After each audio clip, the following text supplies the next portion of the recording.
That's it? Yep. Was that it, or was that you telling me what the signal is? You're recording, so you can. Okay. They don't usually trim off those first couple seconds, so I should shut up and get started. So, my name is Jeff Mann. Welcome to the first official after lunch session, and I'm sorry, I'll try to keep you awake. I'll try to stay awake. Title of my talk today, depending on what audience I give it to, is either the state of cybersecurity today or the state of information security today, your preference. Just my vital statistics there. If by the end of the talk you want to get in touch with me, I can share this with you. I can share it'll be on the recording. I've got a few business cards if you want to talk to me, seek me out, ask me questions, or tell me I'm full of it and should retire, whatever it is. That's what I used to look like about 15, 16 years ago, back when I was cool and I actually had hair, and I fit in more with this group. Now I'm just an old bald guy. This is roughly the agenda of my talk today. I'm going to talk a little bit about who I am, since probably most of you don't know who I am, and it's not because I want to, I'm not all into myself and I want you to know all the great things I've done in my career, but the premise of this talk is I've been in the security business for quite a long time, and especially with what we call cybersecurity today, sort of the interweb and all that. It's been going on for about 20-some years, and I got my start, as we'll see in a few slides, about 20 years ago as a pen tester. I was asked to give a talk earlier this year, and this is the talk. I've been giving it quite a bit. I gave this talk in San Antonio back in February, and it occurred to me as I was putting this talk together, it had been 20 years since I first went to San Antonio to visit, at the time, an organization called the Air Force Information Warfare Center, which at the time was sort of the premier information security unit for the Department of Defense. So I went there to learn. But I'm getting ahead of myself. I've got slides and pretty pictures and stuff that talk about that. I'm going to talk about security today. Again, I put this talk together mostly because as an old-timer security professional and looking at all the breaches that have been in the news the last year or two, kind of got me soul-searching, really, about, are we really doing things right? Are we really doing anything better today than we have been 20-some years ago? So I'm going to talk a little bit about why we're failing. I'm going to talk about the solution. I will tell you what you need to do security right, and talk about the changes we need to make, and hopefully that'll spur some discussion so we can have some QA time towards the end. So I've been in the business a long time, 30-some years. Spent sort of the first third of my career within the DoD. And I've been out in the commercial sector for almost 20 years now.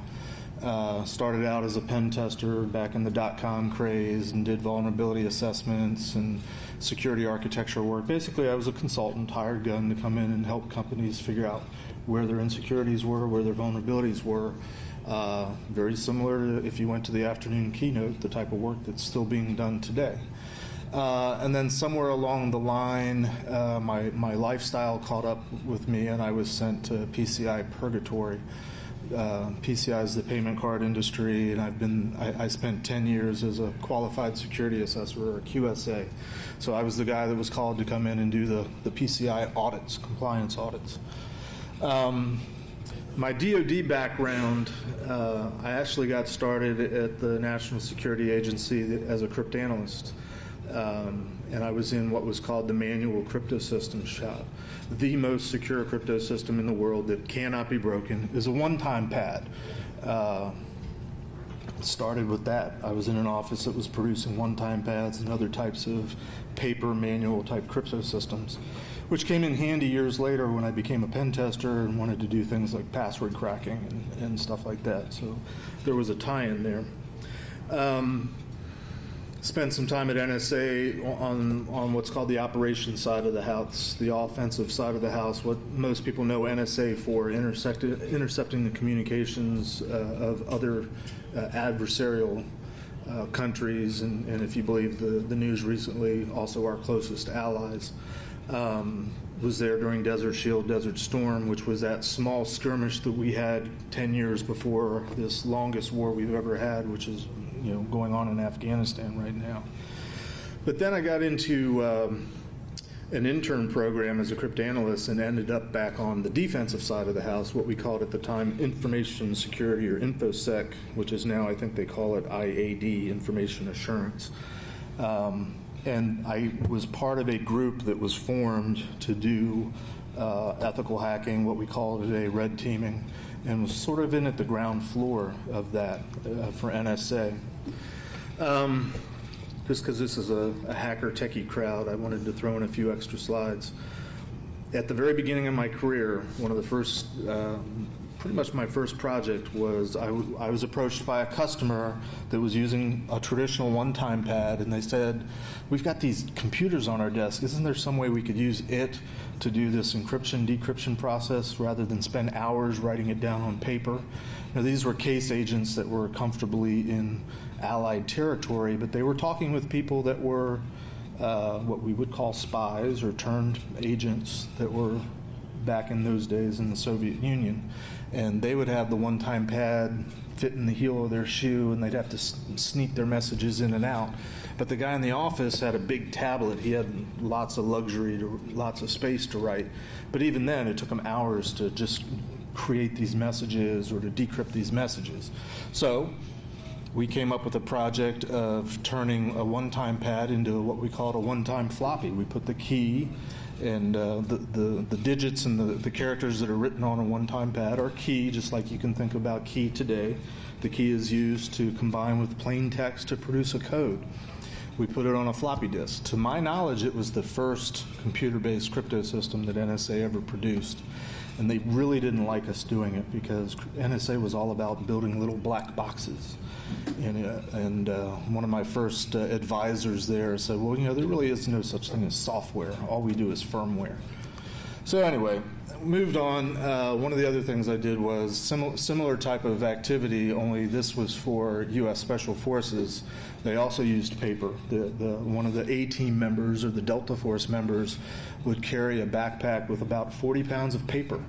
They used a separate one-time pad for sending message, and they used a separate one for receiving messages. And then they had another set of paper pads that gave them the call signs, the authentication that they used to say this is legitimate. And they were in the process of converting what they called their base stations, their communications base stations, to run on laptops. And that was saving them a lot of space, a lot of performance upkeep. But again, they needed to have the key that was essentially produced, put on a floppy disk, which is what we did for them. The way that the Special Forces guys used it was their algorithm, if you will, is something called a Visionaire square, which is simply the 26 slides of the alphabet against itself.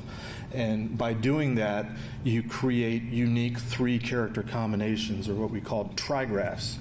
And it turns out that when you do this, there's something like 123 unique trigraphs that are formed. And the Special Forces guys would memorize them. So when they were encrypting and decrypting it, they're doing it all in their head. I was working with them, trying to help them work on these systems, and I didn't have it memorized. So I just came up with this I've just been through the Crypto 101 history classes and learned about cipher wheels. So I said, there must be a way to make a cipher wheel that does the whole Visionaire thing. And I did it. I came up with one. The first one I made was on graph paper. I rubber cemented it. Does anybody remember rubber cement? When was the last time you saw rubber cement? Do they still make it? I was thinking about that the other day. I put it on cardboard. I put a little acorn pin in it, cut it out. So I took it with me the next time I went out to a Special Forces unit to talk to them and do some training. I'd turn my back to the people to write on a whiteboard, turn around, the thing's gone. They were stealing it from me. So I'd made some more, I'd bring them out. They kept stealing it from me. So we finally broke down and said, would you like us to make some of these things for you? So we produced like 15,000 of them and sent them out. And, that was like in the late 80s. And up until the last couple years, in fact, earlier this year I gave this talk, and somebody afterwards came up to me and says, I didn't know you made that thing. I've got one of those. So I always will run into former Special Forces guys, or I think they used them a little bit in the State Department, but they came to call it the Whizzy Wheel. So if I ever meet a Special Forces guy, I ask them if they've heard of a Whizzy Wheel. 9 times out of 10 they have, and I tell them that I invented it, and they either hit me at that point or they buy me a drink. So it's kind of cool. Anyway, for a while I was a cryptanalyst, and I was really excited. 2 summers ago, Wired magazine put out an article talking about some guy at CIA headquarters that cracked the code of this statue. It doesn't really show up too well here. Has anybody heard of this is called the crypto statue? It's in the courtyard at CIA headquarters. So early in 2013, they had an article saying that this guy at CIA headquarters had broken it tediously over like 10 years. And then a few months later, this article that came out and said that a bunch of NSA interns had taken the code down and taken it back to headquarters and broken it years before this guy from CIA headquarters had done it. So I am happy to say I was actually one of those interns. It's one of my favorite stories that I never got to tell until Wired magazine put it out in the public realm. But we were kind of offended that this statue was at CIA, because NSA is the crypto agency, not CIA. So anyway, we did take it back, and they actually, in the article, they had a copy of a memo. I had forgotten it, but there was a memo written by like the director saying, okay, you guys can work on this, but don't do it on company time, basically, and don't use any of the company hardware, all the super mainframes that we have that do all the statistical stuff. So we basically had to break it on all by hand. So that statue contains 4 separate messages. 3 of them were broken rather quickly. Nobody has ever broken the 4th one. It's not very long, so it's harder to break when you have less traffic to work with. So to this day, the 4th message has never been broken. So the entire message that the sculptor, the artist that created the whole thing, has never had his entire solution revealed. He'll probably take it to his grave, I don't know. But anyway, that's my days at NSA doing fun stuff, and then I ended up getting into pen testing and vulnerability assessments. That was also fun stuff. I mentioned that I went to AFWIC 20 years ago, and that was sort of the genesis of this talk. Back then, we didn't really call it red teaming. I think that term came along a few years later. But we did call it penetration testing. We talked about having penetration envy and all sorts of fun stuff like that. And one of the last things that happened while I was at NSA, we were trying to do some work for the Department of Justice. In fact, I just printed up some of these, some of the letters and the correspondence between the Department of Justice, an organization called DISA, the Defense Information Systems Agency, and NSA. And this, I'll share this just because it sort of sounds like it's related to the whole Snowden thing, in that NSA is not chartered to do what NSA does, or at least historically wasn't, to U.S. citizens, U.S. entities. So the idea of ethical hacking or red teaming or pen testing, for all the good benefits, for NSA to do something like that was kind of not something that we did. So we had this months-long process of getting all sorts of special permissions, and everybody had to review it, and lawyers, and this, that, and the other. And basically, the Department of Justice wanted us to come in to do some pen testing of their networks to tell them what their vulnerabilities were. And we were about 6 months into getting the authorizations, and we were this close to getting all the signatures and all the permission when I got a call one day saying, we've been hacked, and their website was defaced. Does anybody even remember this? It was one of the early ones.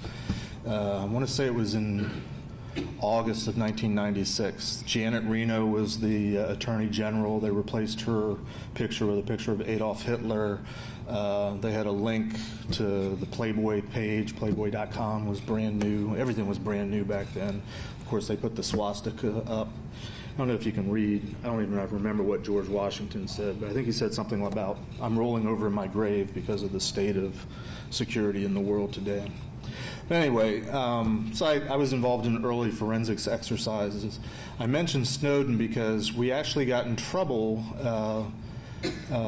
with our own lawyers, general counsel, because they were very concerned about we were doing this thing that NSA isn't allowed to do, even though we thought we had all the permissions and the paperwork. And he mentioned, this thing called the Church Act. Haven't you ever heard of the Church Act? You might have violated it. You could get the director thrown in jail, and so on and so forth. The only other time I've ever heard about the Church Act in history is when Snowden did his thing.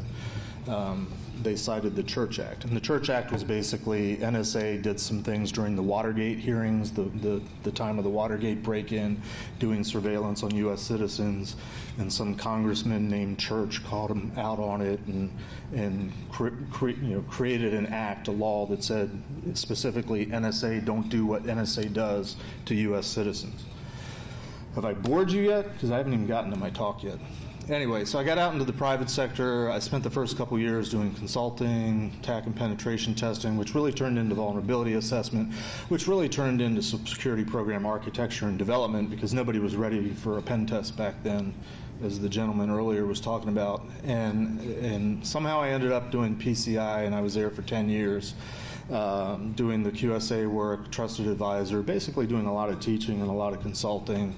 And 2 years ago, a little bit over 2 years ago, a buddy of mine from Tenable called and said, hey, do you want to be the subject matter expert for PCI at Tenable? Why don't you come on over? I did, and here I am telling you guys about the state of security today. So I'm one of the thought leaders, speaker, talking heads.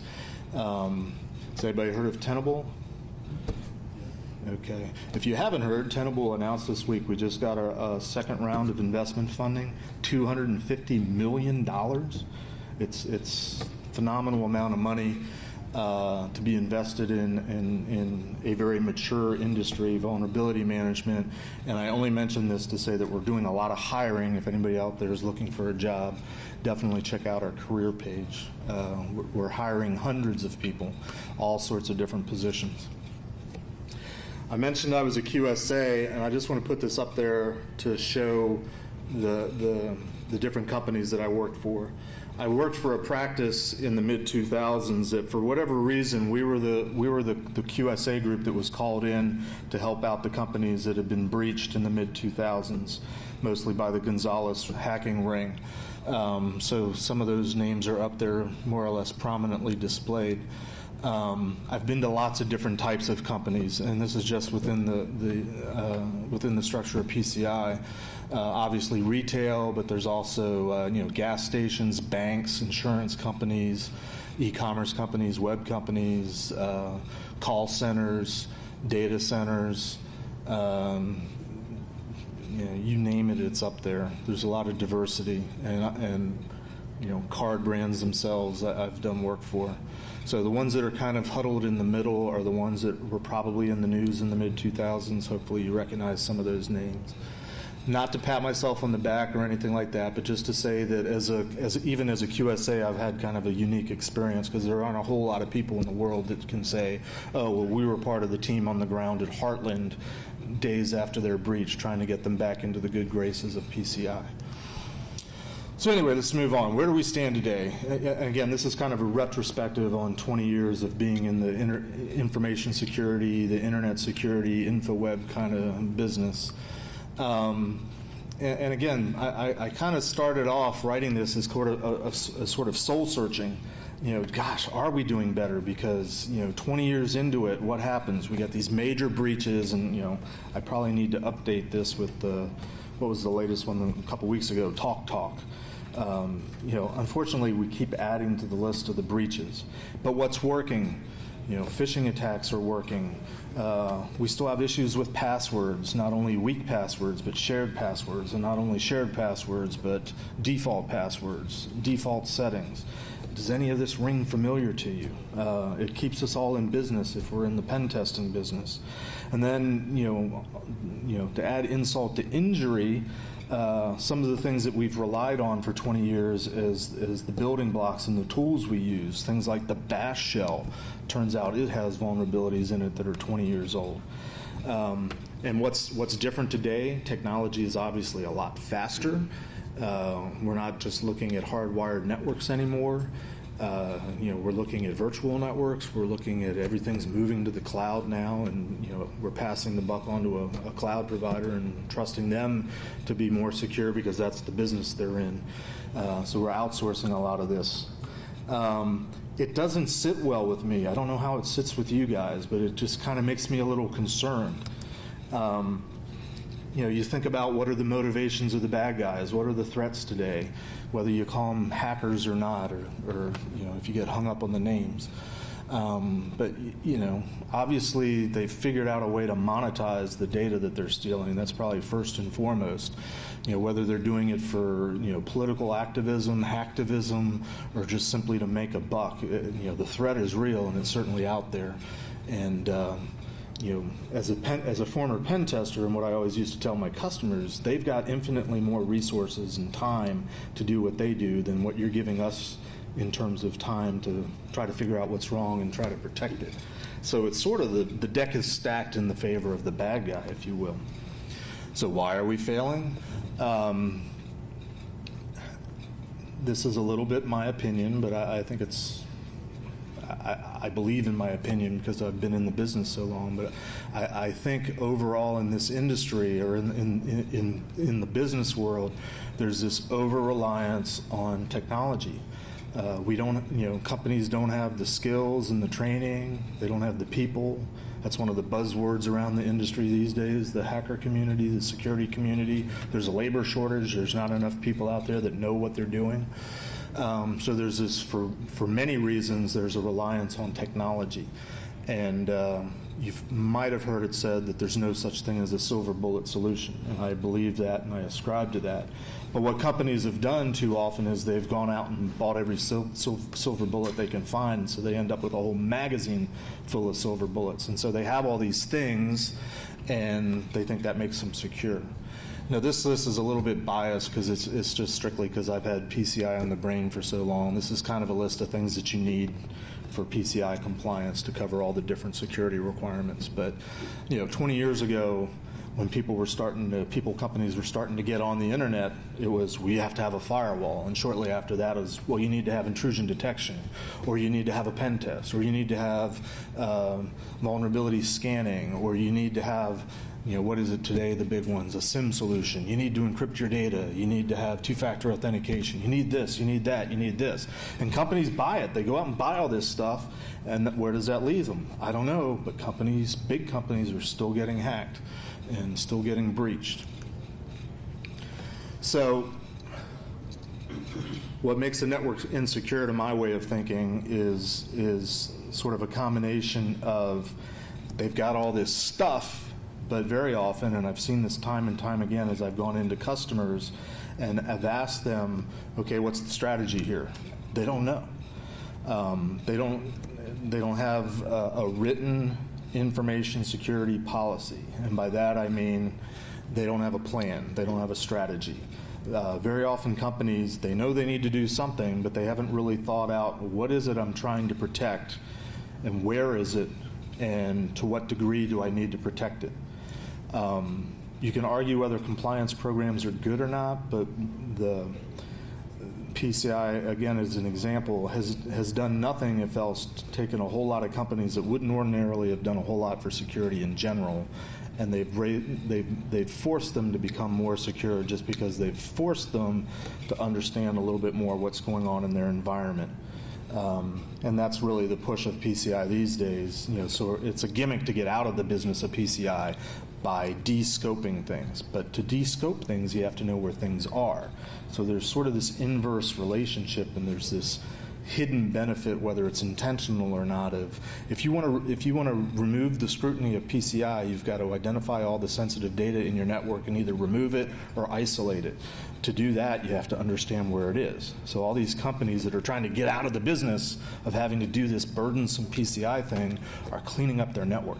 And 10 years ago, 11 years ago, when we first started out doing PCI stuff, the data was everywhere, and it wasn't encrypted. And it was walking out every day on laptops by conscientious people trying to do work at home, and they're plugging into their home networks and so on and so forth. I talk about the lack of commitment to security. It's almost like it's almost like ignorance and it's almost like apathy. And everybody knows the difference between ignorance and apathy. I don't know and I don't care. Depending on what industry you're in, and again, PCI is an example, they only do what they have to do because PCI tells them to do, and they try to limit it. You think of the healthcare community, some of the big breaches this year were healthcare companies. If you read the articles about what was stolen, it wasn't technically healthcare information that was stolen. So they might have been doing a great job of protecting the healthcare data. Might have been fully HIPAA compliant, doing all the right things, doing everything they had to do, but somehow these companies collectively were missing the ball on, they still had sensitive data and they weren't protecting it in a way that needed to be protected because they weren't looking at it from a different perspective. So that all ties back to, what's your game plan, what's your strategy, what is it you're trying to protect and why? And of course, I talk about decentralized administration. I don't know if you guys work for commercial companies or if you're working for consulting companies, advisory companies, but you probably are familiar with silos and how different groups are not talking to one another within companies, and it happens within our industry as well. I would very often go in to do a PCI assessment, and you have to talk about the firewalls and the network. So you talk to the network guys, and you get the network architecture, you get the wire diagram, and you'd find out where everything is, and then you'd ask them, okay, well, where are all the sensitive servers? Where's all the data on the network? And they'd shrug their shoulders and say, I don't know, I just set up the network. I don't know where the sensitive zones are. So then you have to go to the server guys to find out how the servers are being built. And so you'd have to talk to the Unix guys, and maybe it's the Linux guys, or maybe it's the Windows servers. It was a different set of people. And you talk to them about how they're building the servers, how they're hardening the OS, and they talk about that all day. And then you say, well, what kind of, what apps are running on the servers? What kind of data is on the servers? Shrug their head. I don't know. I just keep the OS running. So on and so forth down the line. Even DBAs, they talk all day about the schemas and the structures of the databases that they're in charge of, but start asking them about what kind of data is in the databases. I don't know. I just set up the schema. So there's a lot of willful ignorance is what I like to call it. I'm just doing my job. I'm just staying within my lanes. I'm doing what I'm supposed to do. My light is green, so I don't have to worry about it. I think those all contribute to why some of these big companies are failing.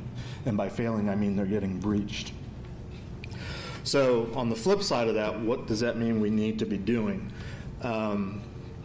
We need to sell the idea of security better, both as an industry and both within companies. And some of these ideas, and this is sort of a collection of my thoughts and my impressions more than anything. But selling the companies on what are the financial losses or what are the financial inefficiencies, because usually it comes down to dollars and cents. You can save money if you do this, or you can theoretically save money by preventing this from happening, those types of things. When you start talking money, that's usually when the management and the executives start to pay attention. And certainly when they see it in the news, having happened to another company that's just like them, or just like you, or just like us, that's when they start to listen. So what do we need to do? What really needs to be done? How do we solve this problem? I am more and more convinced that what really makes a difference holistically is education and awareness. More people need to be aware of what security is all about, what it is and isn't within an organization, and that ties into understanding that security is not a state that you achieve, it's something that you do. I like to say that security is a verb, it's not a noun. And understanding that means you are involved necessarily in an ongoing life cycle or process. You as a company are engaged in this, and how you begin to get secure is first understand where you are in the life cycle, and then proceed from there. And this is not meant to be a speech on security, but traditionally it starts with an assessment. Where are you? Establish a baseline. Where is the sensitive data? What are our critical business operations? Who has access to the data? What third parties are we allowing to come in and come out of our network, and where? What have we outsourced? What do we own? Who's responsible? Who's liable? And take all that information, then build your strategy, build your plan, and write it down. That's necessary, the policy aspect of things. And then build your solutions based on that, based on having an idea of what you're dealing with, based on having a plan. Implement it for a while, run with it, and then test it. That's when that dirty word audit comes up. Audit is measuring what you're doing against some sort of set of rules or guidelines or standards. People always call PCI an audit. It's not an audit, it's an assessment, because it's designed to be a security professional, a QSA, coming in and just doing a baseline of where you are. Now, you do that several times and it starts to look more like an audit, but the audit aspect of PCI is you should have a configuration standard for all your servers, but PCI doesn't stipulate what the standards are. It says use one. So you have to come in and find out, well, what one are you using, and then measure it against that. And it's ongoing. As soon as you're done auditing, and it kind of blurs between auditing and assessing, you're constantly refining and updating, and new vulnerabilities are exposed that feed all this. This is really, in some ways, the definition of a risk assessment. I have no idea what I'm doing for time. What's the time check? You got 20 minutes. Oh, plenty. 15, 20 minutes. Okay, plenty of time. So, intent, having a system, having a systematic approach, having intention of designing and understanding where you are, that's really the heart of what I'm trying to say is what's needed.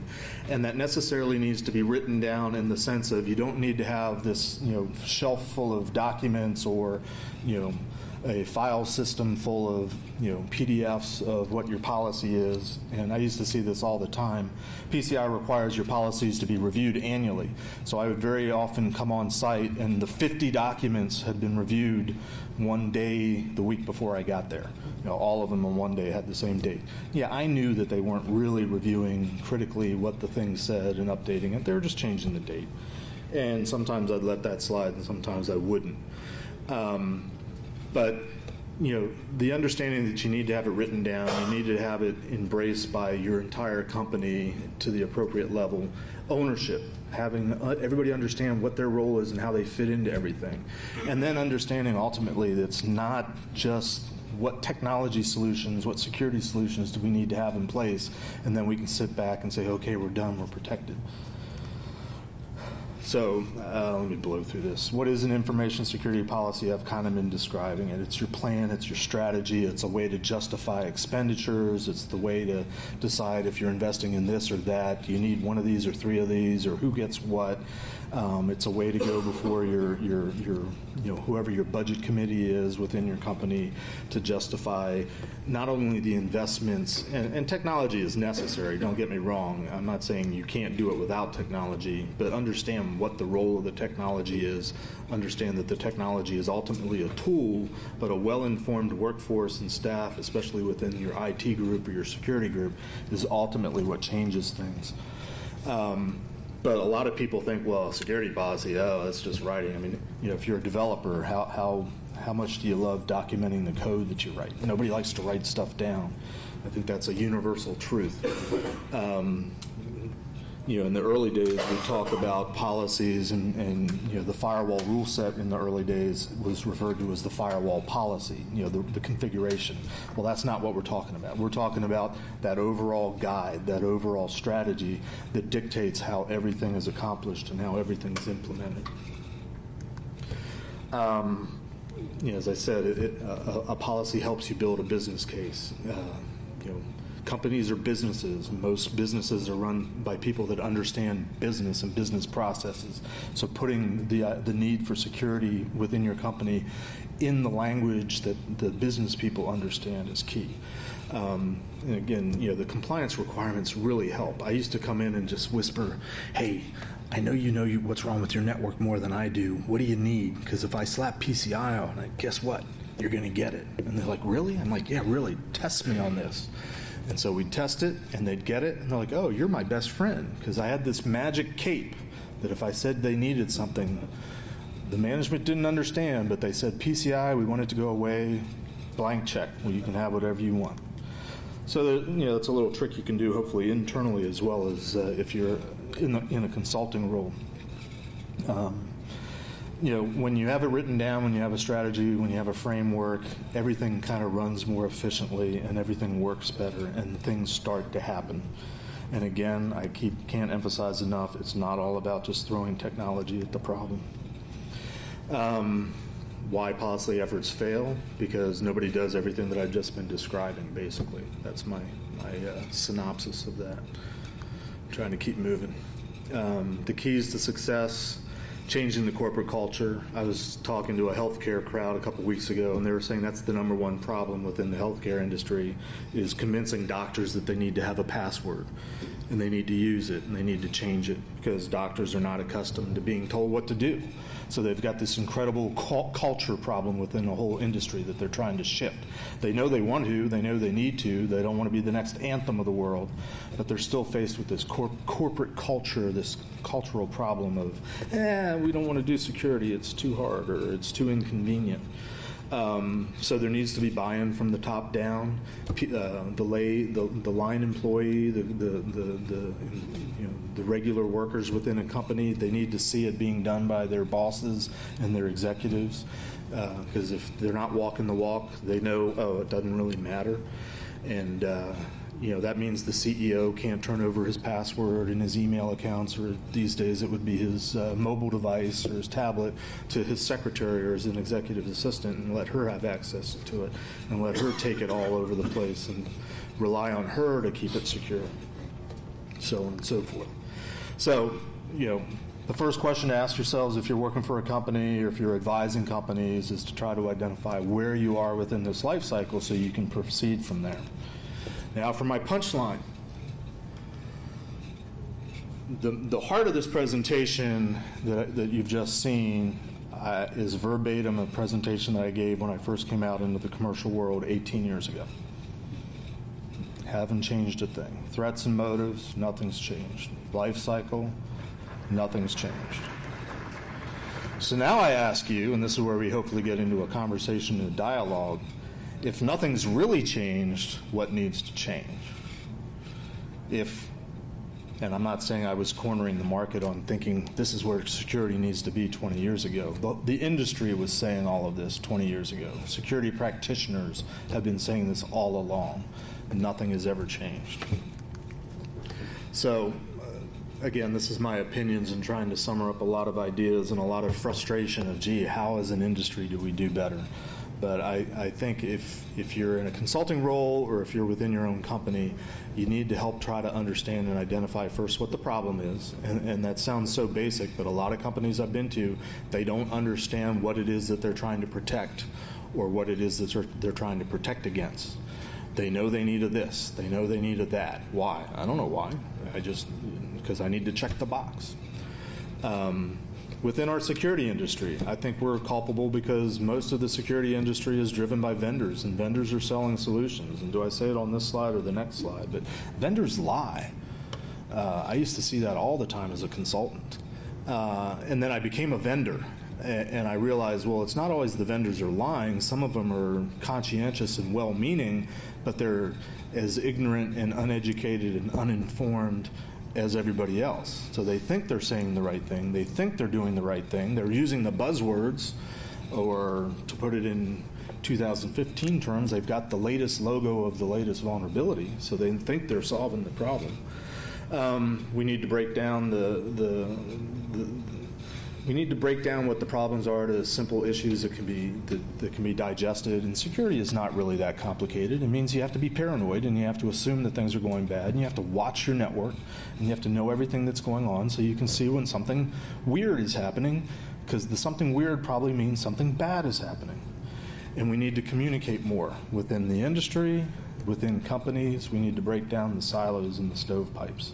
We need to stop thinking, well, my light's green, and so I don't care whatever else is going on. No, you have to understand you play a role in an ecosystem, and maybe you're a cog in the machine, but you're an important cog in the machine. There it is, vendors lie, and it was in here somewhere. Everybody's selling something, and this is a multi-billion-dollar industry, this whole security industry, that's mostly predicated on buying and selling technology solutions. There's a little bit, and I come from the consulting side of, there's also buying and selling advisors and the education and the awareness. And I have a bias, but I think that's what we need more of. We need more educated consumers making the smart purchases and the smart investments, and also being able to smartly use the technologies that they necessarily have to buy.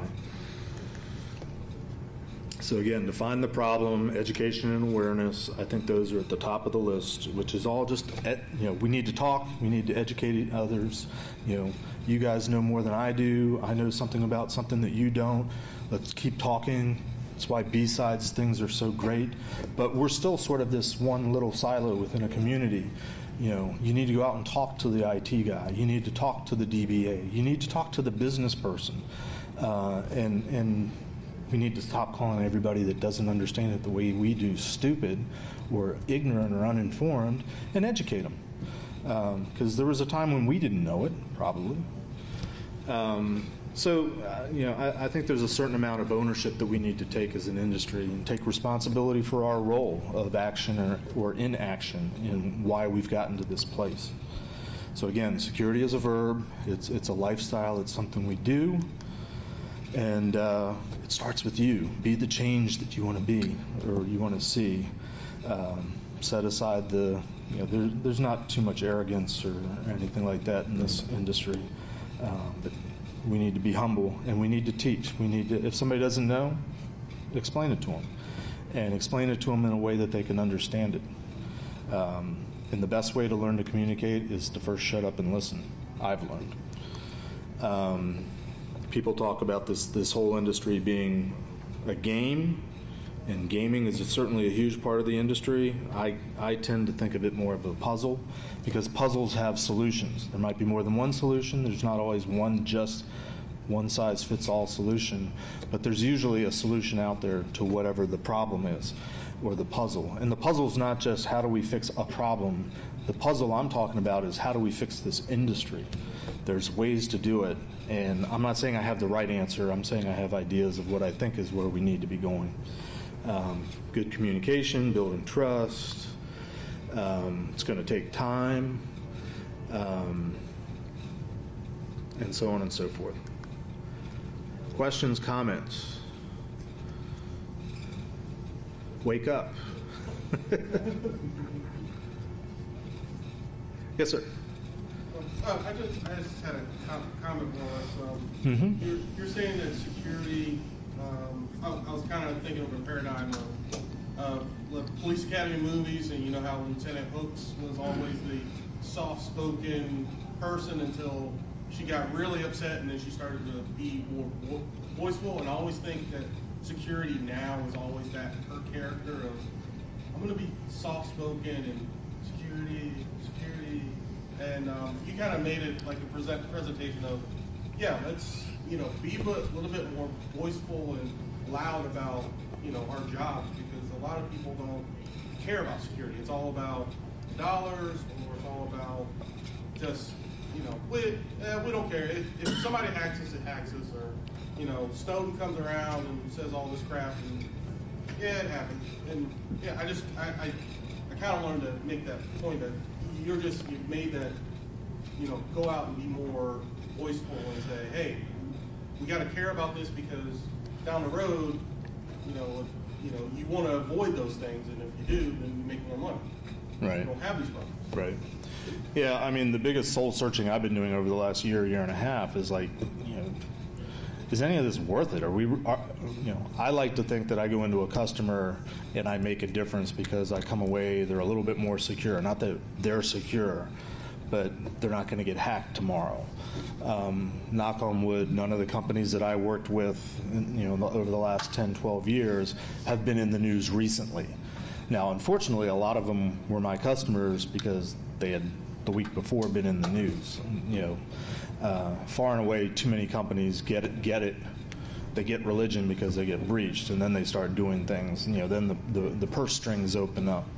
I'm fighting this feeling of why am I even bothering? What's it all worth? But I haven't given up yet, and I think we truly need to do something different, because we've been talking as an industry about we need to do something different for 20 years, and we're still doing the same thing. Yes, sir. So, do you think, as a QSA, that PCI DSS is doing enough? I mean, we all know, or we all feel we know that it's a basic kind of security. We've seen companies that have had PCI assessments performed, and yet they've been breached. And so are they doing enough, and should they be doing more? And what is the value of having an ASV and not something along the lines of having some sort of certified pen tester? Because I think we all get into where pen test means a lot of different things. Right. And I think a lot is happening with the checkbox pen test. So, any thoughts on that? So let me rephrase the question for the for impertuity, for preservation's sake. Is the PCI DSS really doing anything good? Is it worth it, or should companies be doing any other things? Doing more. Should be doing more. There's some worth there, but so doing more. I actually do have a very strong opinion on that. I think one of the nuanced difference, I think the PCI data security standard as a security framework is outstanding. Does it need a little bit of refreshing? Is it keeping up with the changing in technology? Not necessarily. I'd say no. But as a foundational security framework, it's covering all the bases. What has been done with PCI in terms of enforcement is where it becomes viewed as a bare minimum approach. In fact, I'm getting ready to write a blog and probably make a few enemies. The new director of the PCI community meeting, he was quoted as saying it's just a point in time assessment. I think that's a bunch of crap, because if you're actually doing what the PCI standard says, if you're actually compliant with it, that means you're looking at logs on a daily basis, which necessarily means probably you're using some sort of technology solution that's automating it for you. You're doing patch installation within 30 days of release of the patch. You've got a vulnerability program that's looking for vulnerabilities. Nobody does that. Everybody relies on the scanners, right? I work for a scanning technology company. Or you wait for the vendor to come out with the patch, and that's where the fire drill starts. But, so the second part of your question is vulnerability scanning or an ASV versus a pen test. I would love to have had a panel discussion with the keynote beforehand. And I have a presentation that I talk about pen testing. If somebody drops dead, I can fill in and give it to them later this afternoon. In this day and age of pen testing, nobody ever defines what it is. What is a pen test? What's the purpose of a pen test? What a pen test typically is, 99% of the time, is it's a vulnerability assessment. I personally believe, because I used to be the guy that said, I found the same problem I did the last time, years before.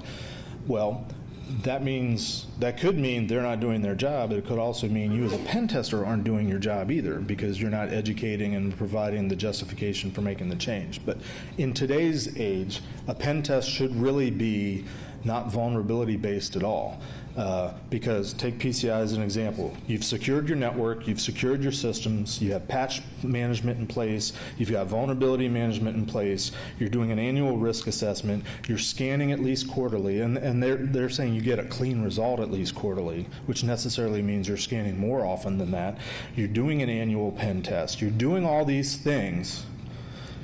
Where was I going with that? My head. And so you get to the pen test. The pen test shouldn't be finding a default password. That should have been picked up already. It shouldn't be finding a misconfiguration. That should have been picked up already. It shouldn't be finding the missing patch. That should have been picked up already.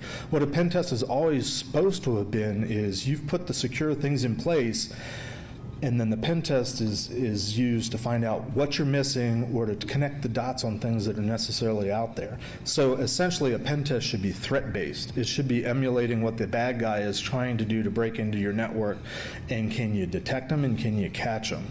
So it should all be about the threat. It shouldn't be vulnerability-based at all. If you're a pen tester and you're writing a report and your result is you're missing a patch, I'm saying that's a bad pen test. Your result should be you've got a broken process that's allowed a system to be out here without this patch being installed that's been out for 750 days or whatever it is. And what's wrong with your process for the last 3 years that didn't detect that this patch was missing? But I think there's also a fundamental problem. Sorry. It's okay. questions. There's a fundamental problem, really, with a client going out and hiring directly for a pen tester when the client controls the rules of engagement. Yep. Because a pen test should really show real business risk.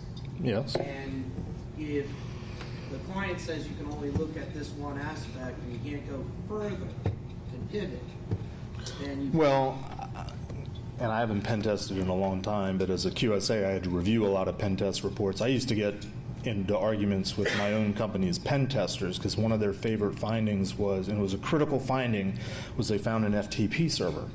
I'm like, well, did you exploit it? Well, no, I just found it. It was the Nessus result. I'm like, okay, I know that FTP is an open protocol. I know that there's historically problems with FTP servers. I used to exploit them. But did you? Have you, they've kind of come a long way.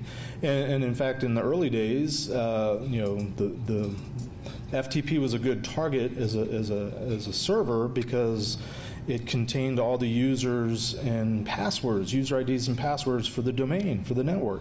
So if you could knock over the FTP server, which had lots of vulnerabilities, or if you could scan or sniff the traffic, the logins, you were getting the credentials to get into the domain.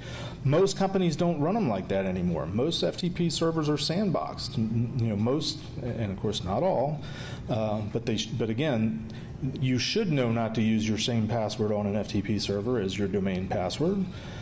Doesn't mean people don't do it, but if that's a finding, if you've exploited that, that's something where you go back and say you've got a broken process because you're not educating your users to keep them separate. Time's up? Okay. Let me move on. Are there any other questions? We can take this up at the later on. Question. Yes, sir. All right, so you had a slide that you showed in '98. Yes. So with that being said, we're almost 20 years. What improvements have you seen in 20 years? Like, is the B-Sides community and the community coming together at an improvement? Is there more dialogue? I think this is a potentially good thing, and the fact that a different set of people that don't usually have a voice are getting together and talking about things, I think is a good thing. I think we need to learn more about what the different is, because all I keep hearing from the keynotes is the same old, we're doing things poorly, we need to do things differently, but it's always from this sort of perspective that the be-all, end-all is the pen test. It's the hack. And truly, if you've ever felt it, the commercial world, the business world, they don't care what we're saying because they're making money hand over fist, and they're willing to pay the price of the occasional pop here and there. I was at a risk seminar last year where somebody from Visa stood up, and part of his presentation was, he said, it costs Visa 4.5 cents in terms of fraud loss for every $100 that's transacted on a Visa card. And I'm sitting there thinking, I would pay a nickel for every $100 I spent to not have to do all this. Who wouldn't?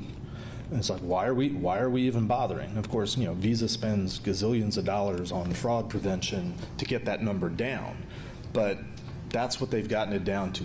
It costs them a nickel for every $100 that's transacted on a Visa card.